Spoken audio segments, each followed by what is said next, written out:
مرتضیٰ رضی اللہ تعالیٰ عنہ سے پوچھا کیا نام رکھا ہے، میرے بیٹے کا نام کیا رکھا ہے؟ آپ عرض کرتے ہیں کریم آقا میں نے ان کا نام حرب رکھا ہے۔ کیا نام رکھا ہے؟ حرب۔ بولے تاکہ یاد رہے، کیا نام رکھا ہے؟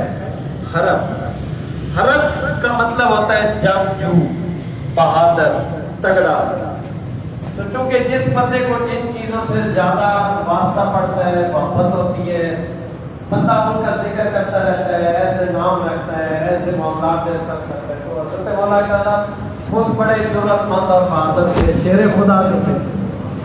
تو اس وجہ سے اسی نسبت سے آپ نے پوچھا کہ میں نے ان کا نام حرب رکھا ہے۔ نبی کریم صلی اللہ علیہ وسلم نے فرمایا نہیں، ان کا نام حرب نہیں ہے بلکہ ان کا نام حسن ہوگا۔ کیا نام ہوگا؟ حسن ہوگا۔ گھٹی ڈالی، اپنی زبان مبارک چسوائی، اذان پڑھی، تکبیر کہی، پرورش کی، جو سال میسر آئے ان میں اٹھنا بیٹھنا، تربیت جو آپ نے کی ہے۔ دوسرا بیٹا اللہ نے عطا فرمایا سرکار دو عالم صلی اللہ علیہ وسلم، پھر اسی خوشی سے چہرے کے اوپر بڑا کھلا ہوا پان اور آپ تشریف لے کے آئے اور اسی طریقے سے فرمایا میرا بیٹا لے آؤ، ذرا دکھاؤ میرا بیٹا مجھے اور بتاؤ نام کیا رکھا ہے۔ تو بڑی خوشی سے شہزادے کو لے کے آئے، پوچھا نام کیا رکھا ہے؟ حضرت مولا کائنات عرض کرتے ہیں یا رسول اللہ ان کا نام میں نے حرب رکھا ہے۔ پہلے بھی نام یہی رکھا تھا، شوق تھا، ایک محبت تھی، ایک جنون تھا۔ تو نبی کریم صلی اللہ علیہ وسلم نے فرمایا نہیں، ان کا نام حرب نہیں ہوگا، ان کا نام حسین ہوگا۔ سبحان اللہ، محبت سے فرمایا۔ جاگتے جاگتے سن رہے ہوتے تو پھر سبحان اللہ خود ہی بولتے رہے۔ میں تو ویسے آپ کی توجہ کے لیے بلوا لیتا ہوں، ویسے میرا یہ عادت نہیں ہے میں بار بار آپ کو خود ہی بول دیا کریں۔ ثواب بھی ملتا ہے، ثواب کی نیت سے بولا کرتے ہیں کہ مولوی صاحب کو ضرورت ہوتی ہے، وہ نہیں ہے۔ آپ محبت سے بولیں گے تو عقیدت کا اظہار بھی ہوتا ہے، ثواب بھی ملتا ہے اور بندے کی زبان بھی اللہ کی توحید سے تر ہوتی ہے۔ تو دوسرے بیٹے کا نام حسین رکھا۔ اب تیسرا بیٹا جن کا نام نامی اسم گرامی بہت کم لوگ جانتے ہیں اور ان کا ذکر نہیں کیا جاتا، وہ چند مہینے 3 یا 4 مہینے رہے، پھر اللہ کی بارگاہ میں حاضر ہو گئے۔ جب ان کی ولادت ہوئی تو سرکار دو عالم صلی اللہ علیہ وسلم تشریف لے کے آئے، پوچھا میرا بیٹا مجھے دکھاؤ اور بتاؤ نام کیا رکھا ہے۔ آپ عرض کرتے ہیں کریم آقا ان کا نام میں نے حرب رکھا ہے۔ پہلے کا نام بھی حرب، دوسرے کا نام بھی حرب، تیسرے کا نام بھی حرب۔ سرکار دو عالم صلی اللہ علیہ وسلم نے فرمایا نہیں، ان کا نام حرب نہیں ہوگا، ان کا نام محسن ہوگا۔ کیا نام ہوگا؟ محسن۔ اور یہ جو میں آپ کو سنا رہا ہوں یہ کوئی من گھڑت کہانی اور قصہ نہیں ہے، یہ ابن ابی شیبہ کی روایت ہے، اور ابن ابی شیبہ یہ امام بخاری کے دادا استاد ہے، جن کا آپ حدیث کی کتابوں میں حوالے سنتے ہیں نا، یہ ان کے دادا استاد ہے۔ اور ابھی تک امام بخاری کی ولادت نہیں ہوئی تھی جس وقت یہ کتاب لکھی جا رہی تھی، اور دیگر احادیث کی کتابوں میں یہ حدیث مبارکہ موجود ہے۔ نبی کریم صلی اللہ علیہ وسلم نے فرمایا یہ جو میں نے اپنے شہزادوں کے نام رکھے ہیں یہ حضرت ہارون علیہ السلام نے اپنے بیٹوں کے نام رکھے تھے اس وقت کی زبان میں، اور اس وقت یہ جو اب میں نے نام رکھے ہیں اس وقت یہ نام تھے شبر، شبیر اور مشبر۔ یہ شبیر کا لفظ شبیر بھی لغت کی کتابوں میں آتا ہے، لیکن شبیر چونکہ ہم بولتے ہیں اور اپنے نام رکھتے بھی ہیں تو اس وجہ سے میں نے یہ والا بیچ میں استعمال کر دیا۔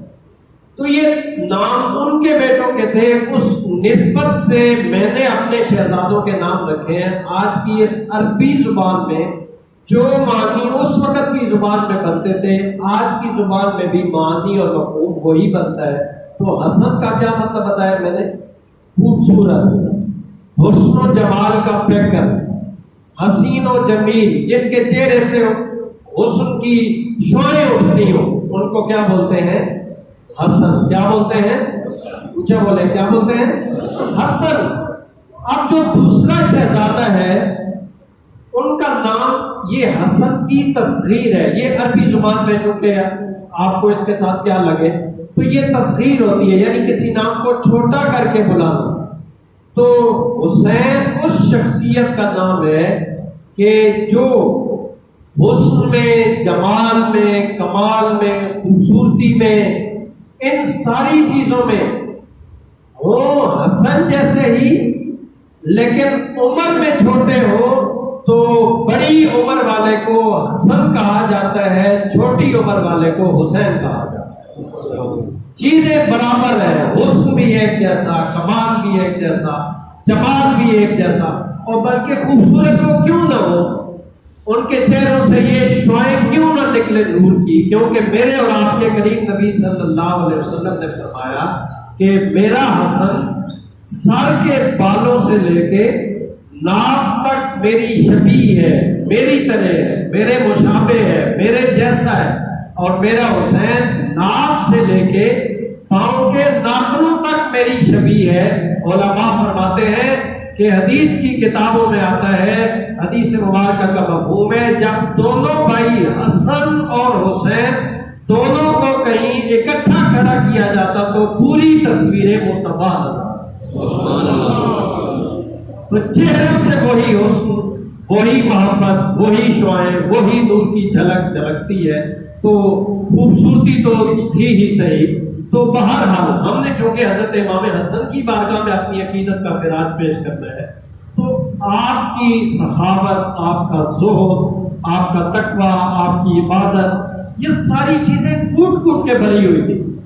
آپ مسجد کے دروازے پہ آتے تو جسم کانپنے لگ جاتا، ایسے بالکل جیسے بندہ خوف زدہ ہوتا ہے نا کسی چیز سے۔ تو آپ کے دوست، آپ کے جاننے والے، آپ کے محبت کرنے والے پوچھتے کہ پہلے تو آپ کی یہ کیفیت نہیں تھی، مسجد کے دروازے پہ آئے ہیں وضو کرتے ہوئے آپ کی اس طرح کی کیفیت کیوں ہو جاتی ہے کہ چہرے پہ، جسم پہ لرزہ، خوف، اور یہ کیفیت کیوں طاری ہو جاتی ہے؟ تو آپ اپنے دوستوں کو فرماتے کہ تجھے پتہ نہیں ہے ہم کس مالک کی بارگاہ میں حاضری دینے جا رہے ہیں جو ساری کائنات کا پاس ہے۔ یہ آپ کا زہد تھا، یہ آپ کا تقویٰ تھا، یہ آپ کا خوف خدا تھا۔ ساری رات گزر جاتی سجدوں میں، سخاوت کا مرحلہ آتا تو گھر میں کوئی شے بھی نہ رکھتے، کوئی سائل سوالی مانگنے والا آتا تو راہ خدا میں لوٹا دے۔ بہرحال آخری بات کو کہ ٹائم کی قلت ہوتی ہے، جو بڑوں کے معاملات ہوتے ہیں وہ بڑوں تک رہنے دینے چاہیے۔ ہمارے استاد جی پڑھاتے تھے تو ایک بات ارشاد فرماتے، جب کوئی ایسا موضوع آتا جس میں آپس میں کچھ علمی اختلافات ہوتے ہیں، عام لوگوں کو تو ویسے بھی اجازت نہیں ہے کہ وہ کوئی اس قسم کا تبصرہ یا بات کرے، لیکن اگر علمی اختلاف بھی ہو تو ایسی جگہوں پہ خاموشی اختیار کیا جائے۔ کیسے؟ آپ فرماتے ہیں تو ماں اور باپ، ان کا ایک بیٹا ہو، ماں باپ کی آپس میں چک کلش ہو جائے، لڑائی ہو جائے، کوئی اونچ نیچ ہو جاتی ہے، تو بیٹے کو کیا چاہیے؟ وہ باپ کو گھسیٹے یا ماں کو گھسیٹے؟ کیا کرے؟ اس کے لیے باپ بھی قابل احترام ہے اور ماں بھی قابل احترام ہے۔ دونوں میں کوئی درمیانی راستہ اختیار کر سکتا ہے تو کر لے، نہیں تو اس کے لیے دونوں قابل احترام ہے، اگرچہ ان کے آپس کے معاملات جو بھی ہیں۔ مزید آسان کر دیتا ہوں، بات سمجھ آ جائے گی۔ کتاب کا نام ہے روضۃ الکافی، اور یہ دیگر مکتب فکر کے لوگوں کی کتاب ہے۔ میں نے پیغام محبت دینا ہے، لڑائی جھگڑا دیگر چیزیں ہمارا ملک اس کا متحمل نہیں ہے۔ امام باقر کی بارگاہ میں ایک بندہ آتا ہے، عرض کرتا ہے آپ کے فلاں بندے کے ساتھ کچھ معاملات اونچ نیچ ہو گئی ہے، تو ہمارے لیے ہم اب کیا کریں؟ آپ کا احترام کریں یا اس کا احترام کریں؟ تو وہ بھی بڑی شخصیت تھی جن کے ساتھ ان کے کوئی معاملات تھے۔ حضرت امام باقر نے بڑے خوبصورت حکمت بھرے لہجے میں ایک بات سمجھائی جو آج کی اس نشست میں سمجھ کے اپنے دل و دماغ کو معطل کیجیے گا۔ سمجھ آ رہی ہے تو ایک دفعہ سبحان اللہ۔ آپ نے ایک مثال ارشاد فرمائی، آپ نے فرمایا تو نے مجھ سے مسئلہ پوچھا ہے کہ فلاں کے اور آپ کے آپس میں کچھ معاملات ہوئے تو ہمارے لیے کیا حکم ہے؟ آپ نے فرمایا بیٹھو اور بات سمجھو، ایک والد اس کی 2 بیٹیاں ہوں، حد بلوغت کو پہنچ جائے، نکاح کا مرحلہ آ جائے، اور ایک بیٹی کا نکاح وہ ایسے گھر میں کر دے جہاں پہ برتن وغیرہ بنائے جاتے ہیں، پکائے جاتے ہیں، تیار کیے جاتے ہیں، خرید و فروخت ہوتی ہے۔ ایک بیٹی کا نکاح ایسے گھر میں کر دیا، دوسری بیٹی کا نکاح اس نے کسی زمیندار کے گھر میں کروا دیا۔ اب کچھ عرصہ گزرا، مہینے گزرے، سال گزرا، آخر اولاد سے فطرتی محبت ہوتی ہے، والدین پوچھتے ہیں، ان کو ایک کھنچاؤ ہوتا ہے، تو والد آتا ہے ایک بیٹی کے گھر جس کا نکاح ایسے گھر میں کیا تھا جہاں برتن بنائے جاتے، پکائے جاتے اور وہ بیچے جاتے۔ اس سے پوچھتے بیٹا سناؤ کیسی گزر رہی ہے، گھر بار ماحول معاملات کیسے ہیں؟ تو وہ بیٹی اپنے والد صاحب کو کہتی ہے کہ ابو جی ہماری بھٹی بالکل آخری مرحلے میں، برتن بالکل تیار ہے، دعا کریں کہیں بارش نہ ہو جائے، اگر ہو گئی تو لازمی بات ہے برتن خراب ہو جائیں گے، اور یہی ہماری سارا کل کمائی ہے جس سے ہم گزارا کر رہے ہیں، تو ہمارا سارا نظام خراب ہو جائے گا، دعا کرو اللہ کرے بارش نہ ہو، اللہ کرے بارش نہ ہو۔ سمجھ آ رہی ہے نا؟ اللہ کرے بارش نہ ہو۔ یہ ایک بیٹی کے گھر میں کہتے ہیں وہی والد دوسری بیٹی کے گھر جاتا ہے جس کا نکاح زمینداروں کے گھر میں کیا تھا، اس سے پوچھتا ہے بیٹا سناؤ تمہاری کیسے گزر رہی ہے، حال احوال گھر کے معاملات؟ تو وہ کہتی ہے ابو فصل بہت ایسے مرحلے میں ہے کہ اب وہ خشک ہو رہی ہے، مر رہی ہے، دعا کرو اللہ کرے اللہ بارش دے دے، اللہ کرے اللہ بارش دے دے۔ آپ اس بندے کو یہ مسئلہ سمجھاتے ہوئے فرماتے ہیں کہ تو بتا اب والد صاحب اس بچی کے لیے دعا کریں گے جس نے کہا تھا اللہ کرے بارش نہ ہو، یا اس کے لیے والد دعا کرے گا جس نے کہا دعا کرو اللہ بارش دے دے؟ تو وہ خاموش ہو گیا، اس نے کہا والد صاحب کے لیے تو دونوں بیٹیاں ایک جیسی ہیں، دونوں قابل احترام ہے، دونوں سے محبت ہے، دونوں سے کھنچاؤ ہے، دونوں اولاد ہے، تو وہ تو خاموشی اختیار کرے گا۔ تو آپ نے اس بندے کو مسئلہ سمجھاتے ہوئے میرے اور آپ تک پیغام پہنچایا ہے کہ جس طرح وہ والد دونوں بیٹیوں کے بارے میں خاموش ہے، ایک نے کہا بارش دے دے اللہ، دوسرے کا بارش نہ دے، تو اب تمہارے لیے حکم یہ ہے کہ یہ جو معاملات ہیں اونچ نیچ ہے یہ ہمارے آپس کے معاملات ہیں، تمہارے لیے یہ ہے کہ تمہارے لیے میں بھی قابل احترام ہوں اور جس کے بارے میں تو پوچھ رہا ہے وہ بھی قابل احترام ہے۔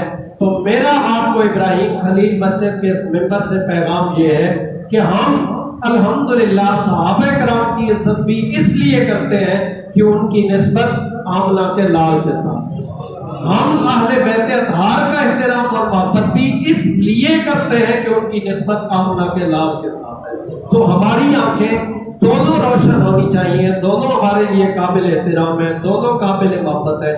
دعا ہے اللہ اسی سچی محبت میں زندگی بھی نصیب فرمائے اور اسی میں موت بھی نصیب فرمائے۔ وآخر دعوانا